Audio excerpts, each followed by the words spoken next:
Olá, hoje está comigo Miguel Almeida e o meu nome é Xenia e hoje na Lisboa Possível vamos falar de pobreza e de riqueza. E tenho comigo Miguel porque ele sabe fazer as contas. Miguel, podes explicar onde que tu aprendeste a fazer as contas e o que é que isto significa? Eu comecei à procura de informação sobre os custos relacionados com ter carro. Eu estudei Física no técnico, fiz um doutoramento também, não nesta área, mas estou habituado a fazer contas e a procurar informação. E foi um bocado isso que me levou a fazer esta recolha de informação, digamos assim. Bom, e é por isso que hoje queríamos falar mesmo de matemática, mas traduzida para a nossa vida prática. E queremos perceber se aqui em Lisboa somos pobres ou ricos. A nossa mensagem é que nós mantemos pobres com as nossas escolhas de mobilidade e que criamos a nossa própria pobreza com o sistema de transporte que construímos. E, portanto, queria começar mesmo olhando para os nossos próprios bolsos para perceber o que é que passa. Nós já fizemos estas contas com a Rita e com o Diogo, que por mês portugueses e lisboetas gastam 300 euros só para ter um carro. E tu já também calculaste estes números e ficaste com a mesma impressão? Sim, encontrei números na ordem dos 3.900 euros por ano num site que é o Autocustos. Portanto, seja um bocadinho mais, um bocadinho menos, mas penso que andará por aí, sim, na zona dos 300 euros por mês. E o pensamento que nós estamos a fazer aqui é que mais ou menos somos a geração de 1000euristas. Quer dizer que por mês... Em termos de salário líquido, à volta dos 1000 euros. Temos 1000 euros na conta. Portanto, 30% deste dinheiro vai logo desaparecer com o carro e 40%, ou seja, 400 euros é mais ou menos o custo de habitação. Sim, que varia muito. Para muita gente é muito mais do que 400. Depois depende se a pessoa quer um quarto, se quer um apartamento inteiro, se divide com outras pessoas, mas, enfim, pensando assim num valor médio, 400 euros por mês, e sobram 300. Né? 1000 euros menos 300 menos 400, sobram 300. E, simplificando isso, então, 70% de tudo aquilo que ganhamos, esta geração de 1000euristas, vai só para manter o carro e a casa. E Ou 30%... seja, para ter onde viver e para poder ir a outros sítios. Só. Só. E porquê que isto é mau?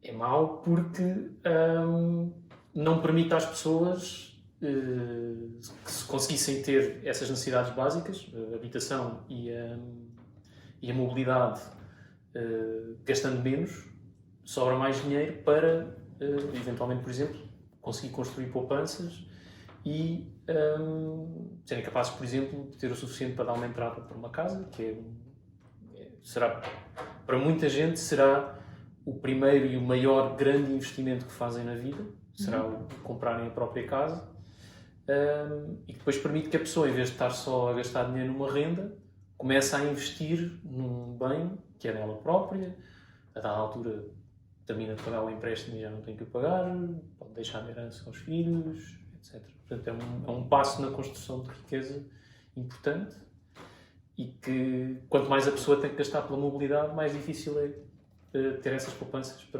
para dar esse salto. Isto significa que não conseguimos poupar, com 30% que é só para as despesas e não há maneira de nós criarmos a riqueza, porque a definição da riqueza é também ter algum capital que pode nos dar rendimento sem nós trabalharmos para o ter.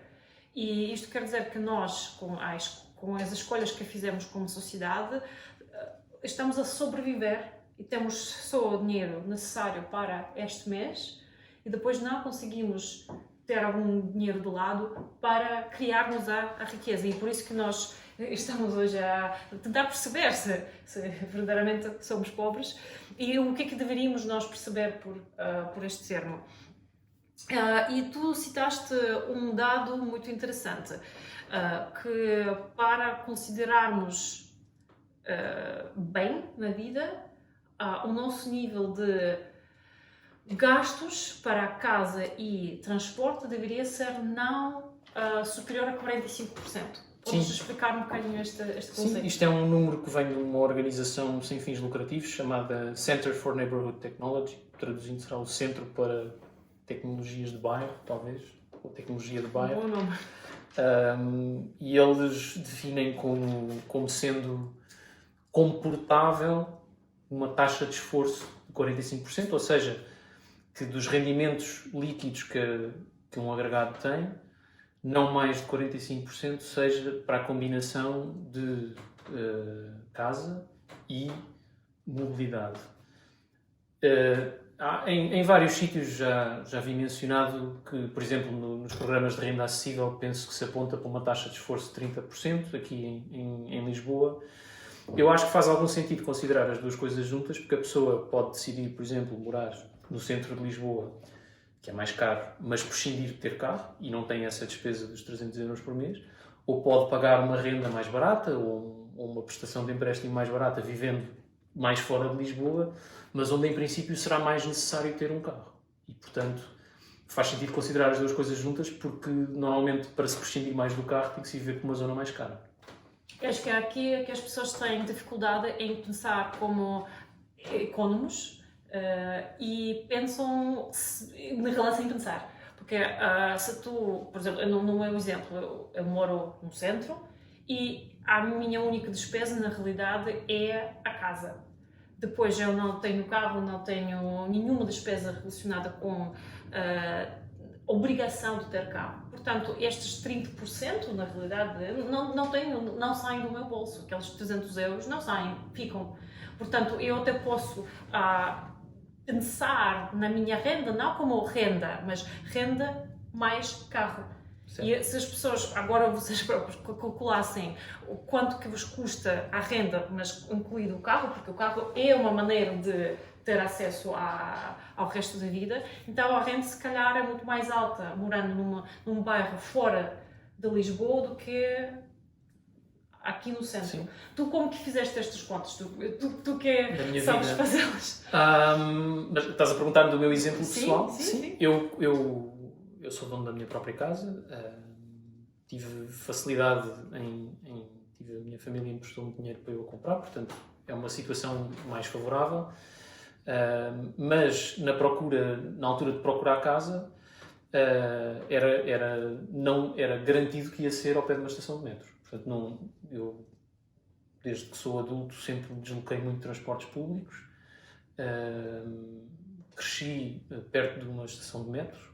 Quer dizer, enfim, mais na adolescência, mais novo não, mas a partir da adolescência, que é também aquela idade em que começamos a ter mais autonomia, eu estava ao pé de uma estação de metro, portanto habituei-me muito a andar de metro e portanto era imprescindível estar ao pé de uma estação de metro. E ainda hoje é a principal forma de mobilidade para mim, é usar o metro. Eu fui para uma zona já mais periférica, mas que tem metro. Portanto é muito fácil. Outra abordagem que nós queríamos dar a este tema, que agora mesmo olhamos para o bolso de cada um de nós, de maneira muito, muito simples: casa, transporte, poupança, ou a falta dela, a ausência dela. Agora vamos ver,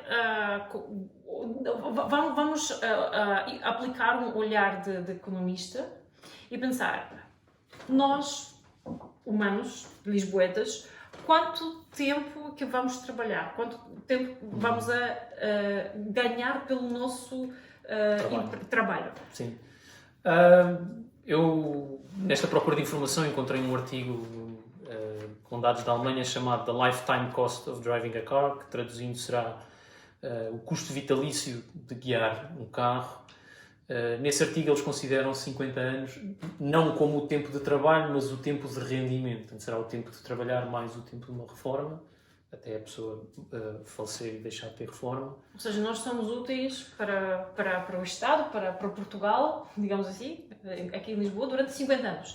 Sim, temos 50 anos de rendimentos, diria assim, aproximado, não é? Umas pessoas terão mais, outras menos. E pegando na palavra que tu me ensinaste hoje, os mileuristas, portanto, se a pessoa tiver 1000 euros de rendimentos líquidos por mês, contando 14 meses, 50 anos, isto dá 700 mil euros de rendimentos ao longo da vida toda. Isto são, para explicar às pessoas que nos virem, são rendimentos se a pessoa gastasse zero. Portanto, Vamos repetir outra vez este número, 700 mil. 700 mil euros. É mesmo assumindo que somos mileuristas. Obviamente há variações. Pessoas que ganham mais e pessoas que ganham menos. Mas para simplificar as contas, cada um de nós, durante a nossa vida útil, de trocar o nosso tempo por dinheiro, ganhamos no total 700 mil euros. Mais ou menos, sim. Em Portugal. O que depois, pegando na conta que vocês fizeram, dos 3 mil euros por ano, fazendo a mesma conta com 50 anos, dá 150 mil euros. O que significa que destes 700 mil euros, não tenho aqui a porcentagem, não sei se tens aí. Aquilo sim, devem... Dá cerca de 20%, não é? Sim. Para o carro, que é muito dinheiro. Ou seja, 150 mil euros dos 700 mil é só para termos carro. Isto traduzido em anos de trabalho, nós já fizemos estas contas, quer dizer que 10 anos, daqueles 50 anos que nós somos úteis na economia, passamos só para ter o carro. Só para nós deslocarmos 10 anos da nossa vida, dia após dia. Só para ter carro. Só para ter carro. Eu prefiro não trabalhar 10 anos, se puder. E há maneiras de não fazer, porque se nós andamos de bicicleta, a pé ou de transportes públicos, já sabemos que, mais ou menos, as contas dão 10 vezes menos. Portanto, nós podemos, com outras opções, em vez de passarmos 10 anos a trabalhar para o carro, só trabalhar um ano, toda a nossa vida, para deslocarmos. É verdade. Quando fizemos estas contas, eu fiquei assim um bocado... Já tínhamos feito as contas aos números, não é? Mas não é esta equivalência de anos de trabalho, fiquei assim com os olhos um bocado arregalados. É uma grande fatia da nossa vida, o trabalho todo que nós fazemos durante 10 anos, só para ter carro. Eu prefiro não o fazer. Parece mesmo, isto tira toda a poesia da vida, porque se nós olharmos para as nossas vidas, as nossas maravilhosas vidas, como como contabilista, e olhamos, 10 anos da tua vida, vais trabalhar para ter carro. Depois de 20 anos vais trabalhar para ter casa. Para ter casa, sim, 20 anos. E isto é se a pessoa conseguir poupar dinheiro enquanto está a viver, porque a pessoa não pode gastar zero.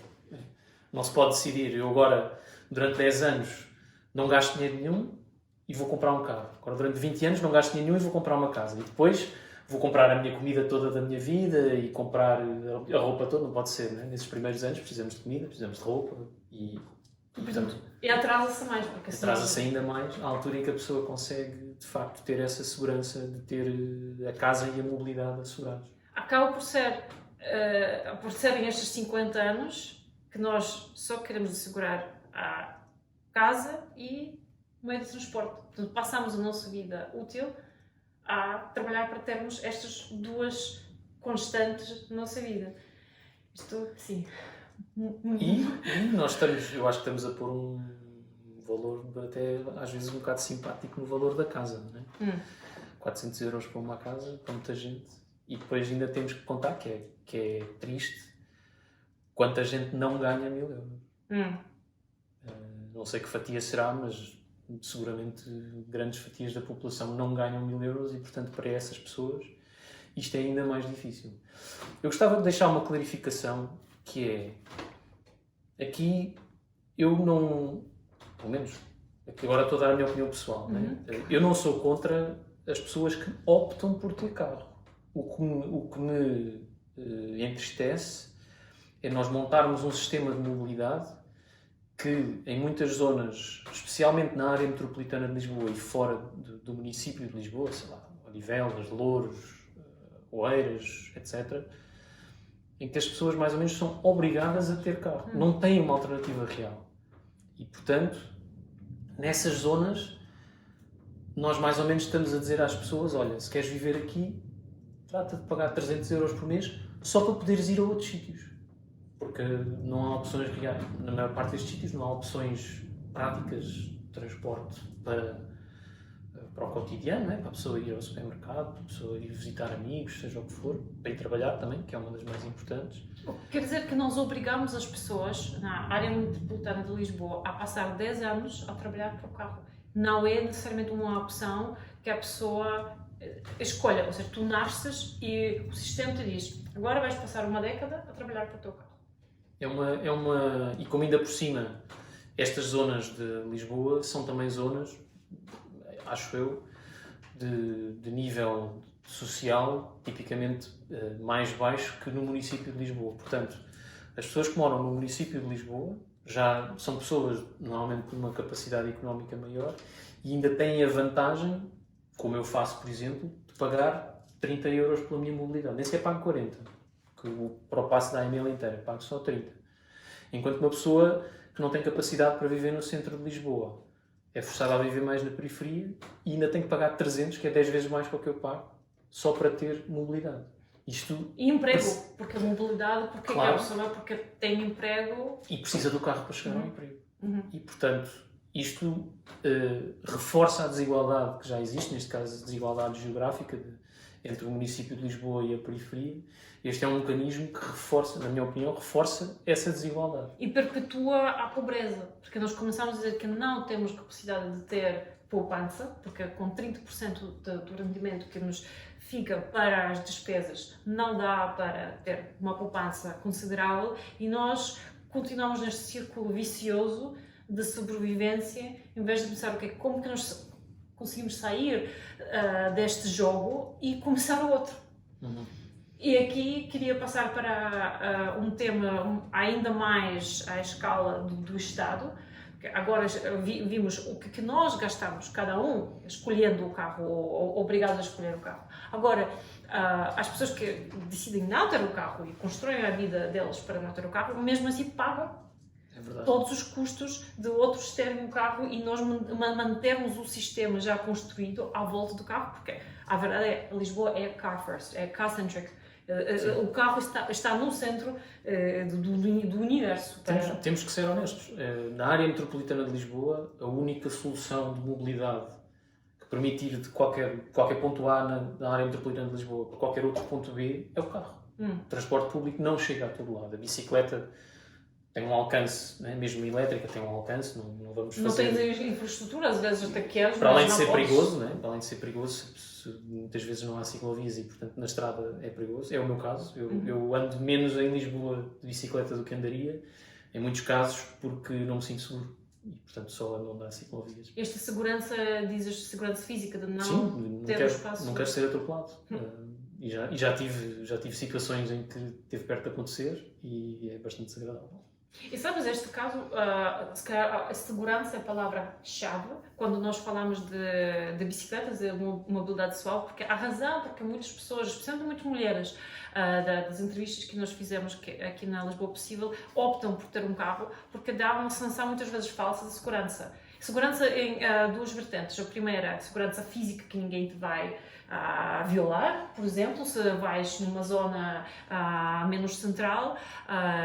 E a segunda razão é mesmo a sensação de teres 2 toneladas de metal à tua volta, então pensas que ficas mais protegido do acidente, de ser atropelado, em comparação com a pessoa desprotegida que caminha ou que vai da bicicleta. Portanto, segurança sempre lá no meio e nós estamos neste círculo vicioso de tentar resolver pessoalmente a nossa segurança em vez de pensar num modelo global para a nossa cidade. E disto que vamos falar agora. O custo à sociedade. Aquilo que nós calculamos, então, é assim, é um bocadinho macabro, não? Quanto que custa a vida? Ou seja, se tu ou eu,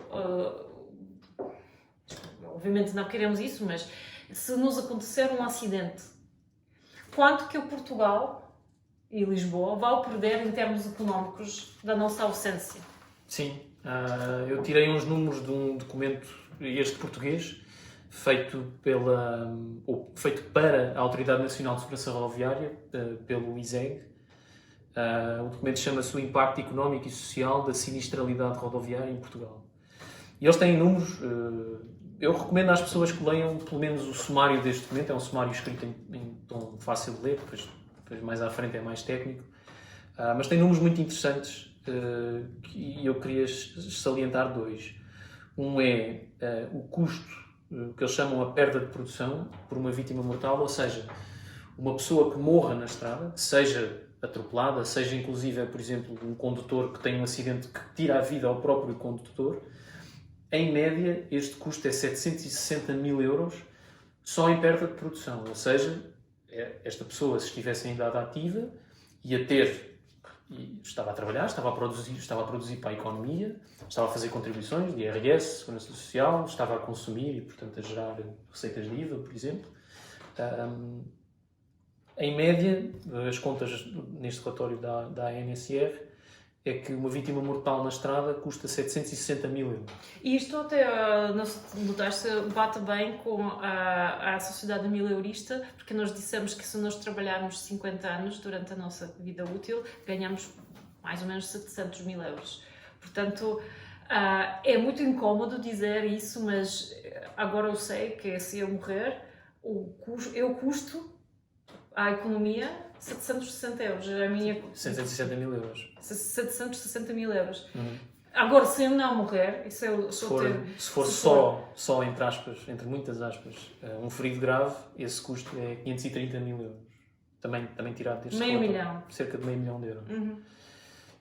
E, portanto, quando nós vemos aquelas estatísticas, sei lá, quando é no verão, costuma aparecer reportagens na televisão a dizer neste fim de semana prolongado, a polícia disse que morreram não sei quantas pessoas e que houve não sei quantos feridos graves. Podemos começar a fazer a conta. Olha, cada morto custou ao Estado. E como tu disseste, isto é macabro, não é? Estamos a esquecer-nos de que houve uma pessoa que morreu, há não sei quantos familiares que estão a passar um mau bocado, a fazer um luto. Eu diria que até é capaz de haver, depois, se quisermos ser mesmo frios calculistas, essas pessoas vão ter um menor rendimento no trabalho também, vão ter que faltar também, e, portanto... mas se quisermos ser puramente económicos, frios e esquecer que estão pessoas a morrer e pessoas muito tristes, cada vez que uma pessoa morre na estrada são 760 mil euros e um ferido grave são 530 mil euros. E nós fazemos isso não para ser assim, não, para ser psicopatas, mas na realidade é para mesmo chegar ao número dos milhões que poderíamos salvar e investir num círculo virtuoso. Sim. Em infraestrutura diferente, em Lisboa diferente. E nós até fizemos estes cálculos porque nós vimos quantas pessoas morrem todos os anos no distrito de Lisboa e sabemos que em 2021, em Lisboa, distrito de Lisboa, morreram 53 pessoas. Isto dá 40 milhões. Ou seja, nós perdemos 40 milhões. Porque essas pessoas, algumas delas estariam a trabalhar, ou iriam trabalhar, se forem crianças tinham uma vida de contribuição à frente, e em média isto custa 760 milhares por cada um e, portanto, a conta dá cerca de 40 milhões. 40 milhões. E dos feridos, estes são muitos mais, 281, feridos graves. Isto dá mais 150 milhões. Portanto, o total são 190 milhões. 190 milhões. E porquê que nós estamos a falar deste número? Não é porque nós queremos dizer estas pessoas não contribuíram 190 milhões à economia de Lisboa. Isto quer dizer que quando nós dizemos que não há dinheiro, na realidade há dinheiro. É que nós construímos um sistema e podemos construí-lo, onde nós estamos a queimar dinheiro e ainda por cima com as mortes e tragédias das pessoas. Nós, todos os anos, temos 190 milhões de euros disponíveis para mudar o chip. E isto quer dizer que temos dinheiro. Se fizermos um melhor trabalho em termos de segurança rodoviária, que também passa, não só, mas também passa por tirar carros das estradas, ou pelo menos por dar às pessoas opções para não recorrerem ao carro, isso traduzir-se-á em menos acidentes, menos sinistralidade, menos dinheiro perdido nestas mortes e nestes feridos graves que deixam de poder contribuir para a economia do país. E vamos então pensar o que é que nós podemos fazer com 190 milhões? Como que nós podemos, salvando estes vidas, o que podemos fazer com isso? Nós fizemos aqui umas contas, fomos à procura, como está agora na moda falar da linha circular do metro, fomos à procura dos custos dessas obras, encontramos o custo da linha circular 210 milhões de euros, sendo que metade, mais ou menos metade, é comparticipado pela União Europeia, 105 milhões, mais ou menos.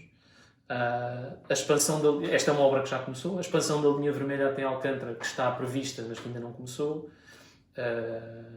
prevê-se que custe 304 milhões de euros, portanto, cerca de 300 milhões de euros.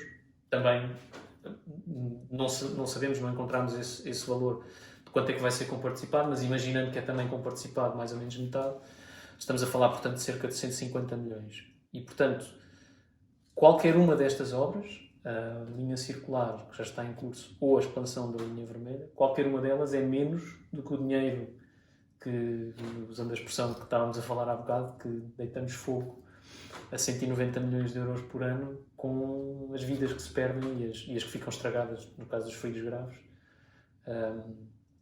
por causa dessas pessoas não poderem contribuir para a economia. E vimos também os custos das ciclovias, nem que seja pop-up, porque uma ciclovia pop-up já permite... Já protege um bocado. Protege. Já dá uma sensação, não só sensação, mas mesmo um espaço para a pessoa não ficar atropelada. E mais ou menos daquilo que nós percebemos, uma pop-up, como a Almirante Reis, as duas primeiras pop-ups custaram para aí 400 mil euros. É muito, muito menos. Portanto, se nós podemos cobrir toda a cidade de Lisboa com pop-ups, já agora, se nós considerarmos o custo de cada vida humana, em termos puramente e friamente económicos. Portanto, se nós optarmos por ciclovias, uma ciclovia bem feita, obviamente, custa muito mais, mas tudo considerado é a opção mais racional, não é só moral, mas racional em termos de investimento.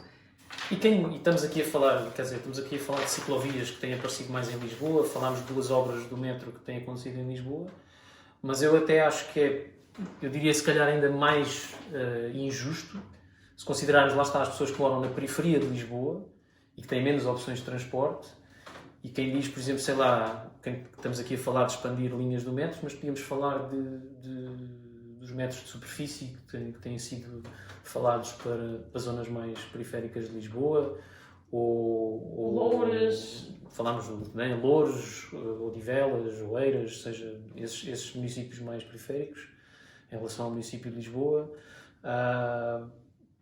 Reforçar carreiras de autocarros, por exemplo, todas estas obras que às vezes eu, quando falo com amigos que usam mais o carro, pensam que se está a desperdiçar dinheiro com estas obras. Eu acho que gostava muito de ver um estudo feito, como foi esse estudo na Alemanha que eu mencionei há bocado, um estudo a olhar para o sistema de mobilidade, que neste momento, como tu disseste, é muito centrado no carro, e quanto é que se poupava se esse sistema não é zero carros. Aliás, há um documento de 2020, que é a Estratégia MOVE de Lisboa, que tinha como objetivo passar do que temos mais ou menos agora, que é 46%, penso que é 46% das deslocações são em carro. Só para não estar aqui a dizer mentiras, vou ver se encontrei esse. Sim, deve ser para aí 46% em dados de 2017, 46% em automóvel. Já agora em 81 era 14%, subiu 3 vezes de 81 para 2017. Mas essa estratégia tinha como meta passar de 46% para 34%.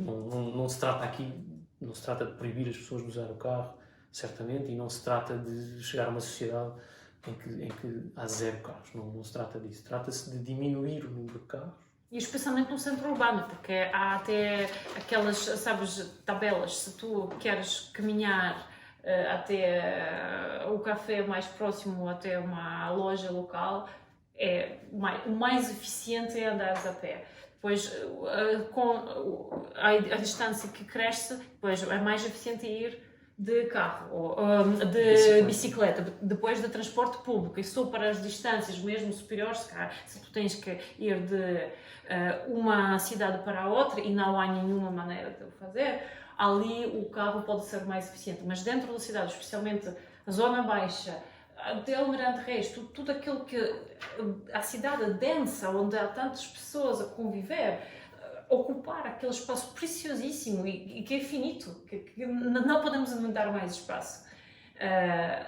ocupar com um carro privado é que tem externalidade negativa para todos. O que é que é externalidade negativa? Alguém tem proveito, a pessoa que está lá no carro, ou pensa que tem proveito, e o resto tem que sofrer, porque não podem passar, ficam entalados, respiram mal. E criamos nós próprios, somos os criadores dos nossos próprios infernos e também os nossos próprios paraísos. Porque se nós aplicarmos a nossa racionalidade, neste caso, estes números, pensarmos qual é o mundo que queremos.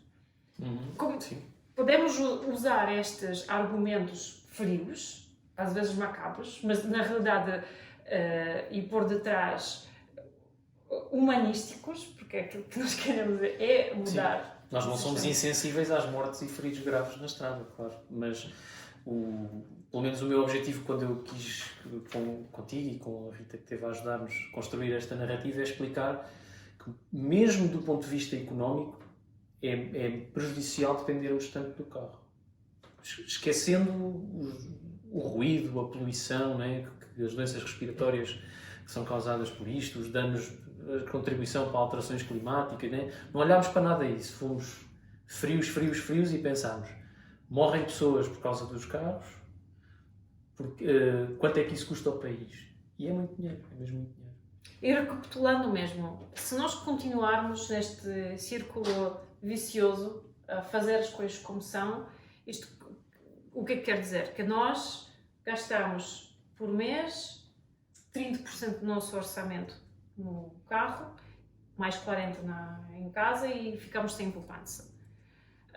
E portanto não saímos dessa situação. Não saímos desta situação. E depois fizemos mais um cálculo do auto-voucher. Em Lisboa calculámos que a área metropolitana eram 30 milhões. Sim. Por ano que nós queimamos este dinheiro, 30 milhões, para pôr a economia a andar e pôr as pessoas a andar.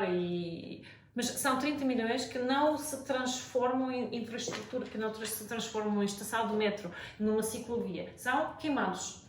Sim, quer dizer, eu percebo que seja preciso uma medida de emergência e, portanto, não sou contra esse tipo digamos, de medidas de emergência. Subsídio, não é? Isto é um subsídio. Mas eu percebo que numa situação em que somos tão dependentes do transporte rodoviário, que seja preciso estancar um bocado esta subida que tem havido do preço dos combustíveis. Portanto, eu queria clarificar que, não sei qual é a tua opinião, mas eu pelo menos não sou contra essa medida, percebo que ela exista. Mas essa medida não seria necessária, ou não seria tão necessária, se nós tivéssemos uma infraestrutura que permitisse usar menos o carro.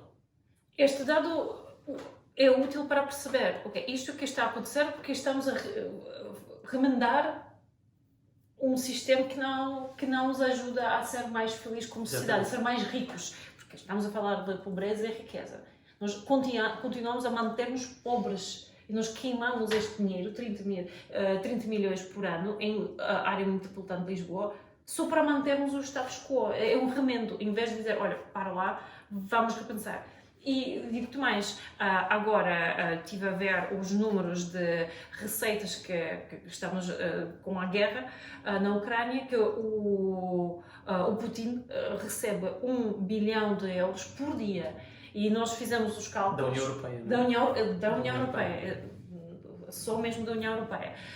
Isto significa que todos os dias, cada um de nós, cada europeu, dá à ditadura 2 euros. Ou seja, hoje tu deste e eu dei, e vocês todos, 2 euros para o Putin poder continuar com a guerra, porque nós insistimos em consumir recursos combustíveis, gás e petróleo, e não ainda estamos mesmo a pensar, ok, vamos mudar.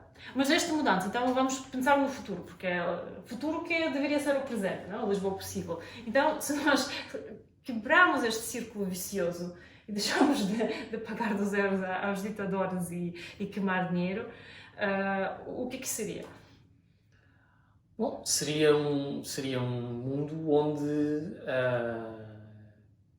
eu penso que poderia continuar a ser uma opção para muita gente ter um carro, ou seja, não sou contra a opção, as pessoas poderem optar por ter carro, Mas para mim, pelo menos, seria um mundo onde as pessoas, se não quiserem ter carro, em qualquer sítio da área metropolitana de Lisboa, ou pelo menos nestes municípios, no município de Lisboa e nos que estão em redor, como aqueles que mencionámos, que essas pessoas deveriam ter a opção de não ter carro. E depois, se as pessoas quiserem gastar 300 euros por mês para ter carro, depois teríamos também que arranjar uma forma, se calhar,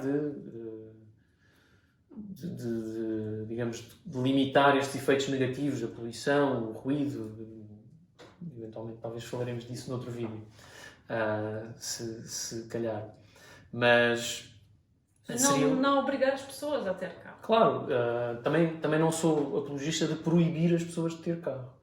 Mas, para mim, há um meio termo entre tu podes ir de carro para onde quiseres e estás proibido de ter carro. Isto são dois extremos, não é? Isto é um preto e um branco e há muitos cinzentos aqui do meio.